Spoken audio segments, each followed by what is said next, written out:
Toastmaster. Ladies and gentlemen, play with me for a moment, would you? Let's imagine it is the early 1960s in West Germany. Picture the Upper Rhine Valley, an industrial heartland cloaked in soot and shadows, not unlike Pittsburgh in the old mining days. But in Oberhausen, it wasn't steel, it was coal. Locals called it the coal pot. That night in 1961, under a clear moon, the town asleep, a 16-year-old girl stood on the highest point of a bridge, spanning the tracks which passed by the mines. The girl had climbed over the railing, her fingers clutching cold steel, eyes fixed on the abyss below. She was hauntingly beautiful. High cheekbones, tan skin, long lashes over almond-shaped eyes that now brimmed with despair. Her full lips trembled. Hours before, she had met with his parents. The boy's family had come from Italy, well-dressed, wealthy, proud, and ashamed. They brought along a translator to assure no misunderstandings. Terminate the pregnancy, forget their son, take the money, disappear, and never talk about it. Born a bastard herself, the girl was too terrified to speak to her parents about it. Her own father, long thought dead, had previously returned from World War II only to discover his wife with two dark-skinned newborn babies who bore no resemblance to their fair, blonde siblings. The twins grew up in a home that only barely tolerated their presence. Standing on that bridge, desperate and alone, the girl teetered between life and death.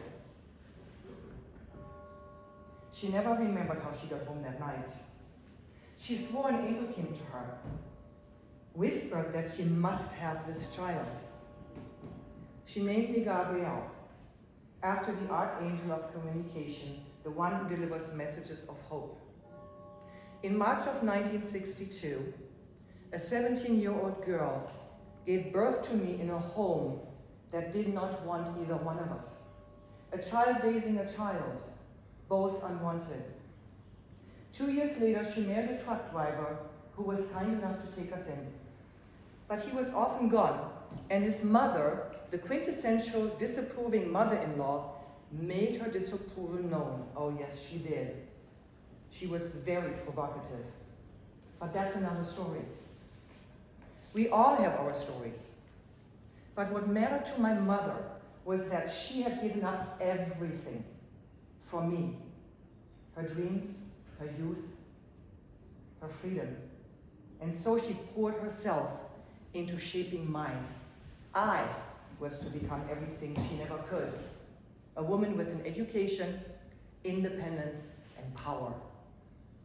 She would tell me over and over, never have children. They destroy your life. By age 3, I could read the newspaper, my photo plastered on the front page. I understood nothing, but performed well. The message was clear. Perform, and you are loved. My childhood became a war for love. In my mother's world, distorted by undiagnosed bipolar disorder, love came with conditions. Obedience, achievement, sacrifice, and often silence under the blow of wooden hangers. I counted them as they burst on my broken skin. 3, 6, 7. In 1981, I left for veterinary school to North Germany on a full scholarship. I never looked back. After adding a PhD to my veterinary degree, I started working corporate. By 1990, age 28, I was the vice president at a German medical X-ray corporation. But none of it made me happy. After 3 years of jet-setting and 16-hour days, I collapsed. Emotionally and spiritually, I married the next guy that came along, abusive and alcoholic. When he got a CEO job in the United States, we moved from Germany to South Dakota to Georgia. Then finally, just me and the 2 little boys to California. By then, I was a single mother in a foreign land, illegal for a time, with no money, clinging to the kindness of strangers.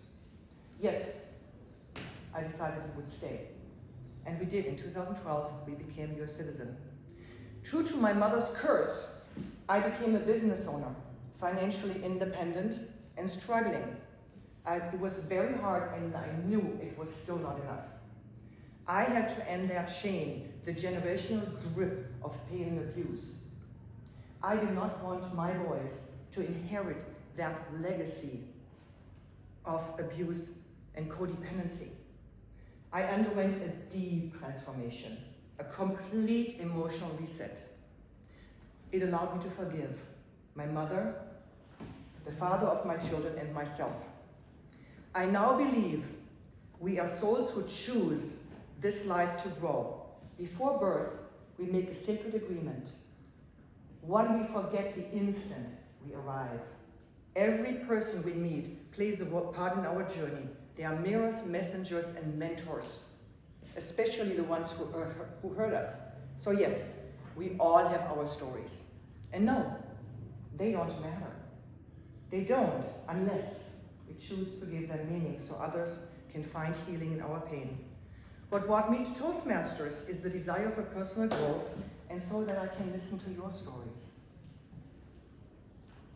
And Mom, I know you're watching. I love you. Thank you all. Back to you, Mr. Toastmaster.